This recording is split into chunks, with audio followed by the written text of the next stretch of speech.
விஷ்ணு விஷால் வந்து லால் சலாம் படத்துடைய ஆடியோ லான்ச்சில் கொஞ்சம் கான்ட்ரவர்சி தூண்டி விடுற மாதிரி பேசினார். அவர் என்னென்னா, கொஞ்ச நாளைக்கு முன்னாடி ஒரு ட்வீட் போட்டேன், அந்த ட்வீட்டுக்கு வந்து நிறைய வெறுப்பு, நிறைய ஹேட்ரட் கிடச்சிது, அது இது அப்படின்ற மாதிரி பேசினார். கொஞ்ச நாள் முன்னாடி நான் வந்து ஒரு ட்வீட் போட்டேன், இந்த பாரத் இந்தியா அப்படின்னு சொல்லி பேர் மாறுது அப்படின்னு சொல்லி ஒரு ரூமர்லாம் வந்தது. அப்போது எனக்கு திடீர்னு ஒரு திங்கிங், சின்ன வயசுலேருந்து இந்தியா பாரத் இந்தியா எல்லாம் ஒன்று தானே, ஏன் திடீர்னு பேர் மாற்றோம் அப்படின்னு சொல்லி எனக்கு தோணுச்சு. அதை நான் பதிவு பண்ணேன். அந்த பதிவு வந்து ஒரு ட்வீட்டாக பண்ணும்போது அது பயங்கரமாக வைரல் ஆகி பயங்கரமான கமெண்ட்ஸு.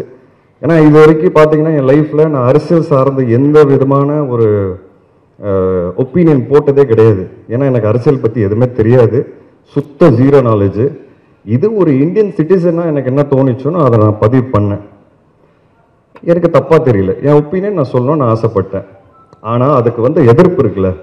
2 நாளில் நான் ஆன்டி இந்தியன் ஆகிட்டேன், நான் ஆன்டி ஹிந்து ஆகிட்டேன், நான் ஆன்டி நிறைய ஆகிட்டேன், ப்ரோ நிறைய ஆகிட்டேன். உடனே என் ஒய்ஃப் வந்து ஆக்சுவலாக ஹாஃப் சைனீஸு, ஸோ நான் இந்த ஊரே இல்லை அப்படின்ட்டாங்க.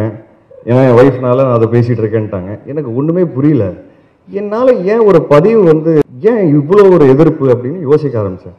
ஹேட்ரட், இவ்வளோ ஹேட்ரட் ஏன் இப்படி இருக்கோம் நம்ம எல்லாரும் யோசித்தோம். ஒருத்தருக்கு ஐடியாலஜி மாறலாம், இல்லை ஒருத்தருக்கு ஒப்பீனியன் மாறலாம். அந்த ஒப்பீனியன் நம்ம ரெஸ்பெக்ட் பண்ணிட்டு போகணும். அப்படி தானே, அதுதானே ஹியூமனிட்டி. ஐடியாலஜி மாறலாம், ஒப்பீனியன் மாறலாம், பிலீஃப் மாறலாம், அதை வந்து ரெஸ்பெக்ட் பண்ணிட்டு போகணும். இன்னொருத்தருடைய ஒப்பீனியனை நம்ம ரெஸ்பெக்ட் பண்ணோம் அப்படின்னு இவர் வந்து சொல்கிறாரு. இன்னொருத்தருடைய ஒப்பீனியனை ரெஸ்பெக்ட் பண்ணுறது யாருமே பண்ணுறது கிடையாது, இந்த உலகத்திலேயே நிறைய பேர் பண்ணுறது கிடையாது. அதனால தான் இந்த உலகத்தில் பிரச்சனைகள்லாம் வந்துட்டு இருக்குது. இது தெரியாத மாதிரி பேசுகிறாரு. இவர் இந்த ட்வீட் போடவே காரணம் வந்து லால் சலாம் படம் வரப்போது, லால் சலாமில் இந்த சப்ஜெக்ட் தான் வந்து டேக்கப் பண்ணியிருக்காங்க அப்படின்றதுனால அதுக்கு ஒரு தீப்பொறி இதுவாக்கிறதுக்காக தான் இவர் கொஞ்ச நாளாக வந்து கொஞ்சம் சைலண்ட்டாக இருந்தார். அதனால் இந்த ஒரு பிரச்சனையை தூண்டி விட்டு இந்த ஒரு ட்வீட் போட்டு அதுலேருந்து ஆதாயம் தேடலாம் அப்படின்ற மாதிரி ஒரு சீப்பான ஒரு பப்ளிசிட்டி ஸ்டண்ட்டாக தான் எனக்கு பார்க்கும்போது தோணுது. எனக்கு ஒரு விஷயம் பிடிச்சிருக்கு, எனக்கு ஒரு விஷயம் பிடிக்கல.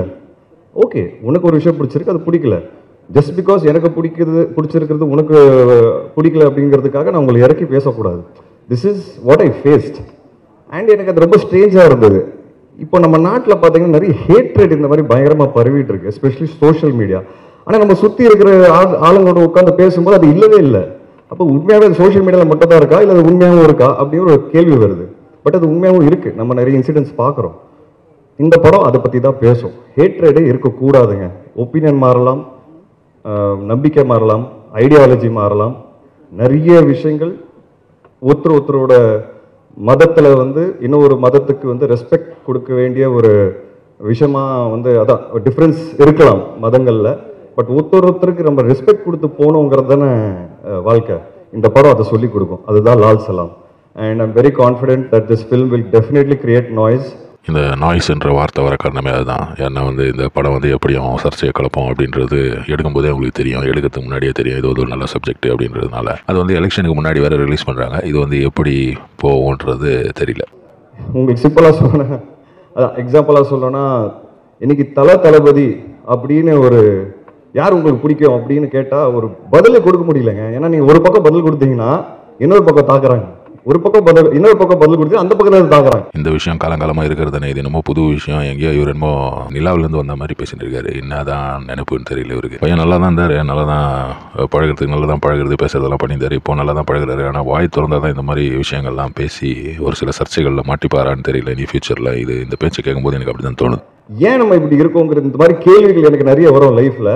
So I think this film is an answer and is an example that we should respect opinions. We should respect opinions. We should respect difference of opinions, and we should respect our beliefs and others' beliefs. That is why Lal Salam will really do well, and I'm happy and proud to be a part of this movie. Opinion respect பண்ணுறதெல்லாம் நல்ல விஷயம் தாங்க. ஆனால் வந்து எல்லாரும் அதை பண்ணுவாங்களான்றது தான். அது வந்து காலத்தால் மாற்ற முடியாத ஒரு விஷயம். எல்லாரையும் வந்து என்றைக்குமே திருத்த முடியாது. குறை சொல்லாத வாயம் இல்லை, குலைக்காத நியாயம் இல்லை அப்படின்ட்டு தலைவர் ரஜினிகாந்த் சொன்னார் பார்த்தீங்களா. அவர் முன்னாடியே நின்று இந்த மாதிரி லூசு மாதிரி பேசுறது தான் என்னன்னு புரியல எனக்கு. நான் இப்போ பேசின மாதிரி எல்லாம் வந்து சோஷியல் மீடியாவிலையும் இந்த மாதிரி நிறைய ஒப்பீனியன்ஸை வந்து இவர் பேசின விஷயத்தை பற்றி பேசுவாங்க அப்படின்றது தான் என்னுடைய ஒப்பீனியன். இவ்வளோ நேரம் நான் பேசினது வந்து என்னுடைய ஒப்பீனியன் கிடையாது. இதெல்லாம் வந்து பலரும் பல இடங்களில் உட்காந்து இந்த வீடியோவை பார்த்துட்டு இல்லை இவர் பேசினதை கேட்டுட்டு பேசுகிற விஷயங்களை பற்றி தான் நான் பேசினு இருக்கேன். ஹேட்ரட் அப்படின்றத ஒழிச்சிட்டா இந்த உலகம் வந்து சொர்க்கமாக மாறிடுமே. அது வந்து இவர் தெரிஞ்சுன்னு பேசுகிறாரா இல்லை தெரியாமல் பேசுகிறாரான்னு தெரியல. இப்படியும் வந்து பலரும் பேசுவாங்க.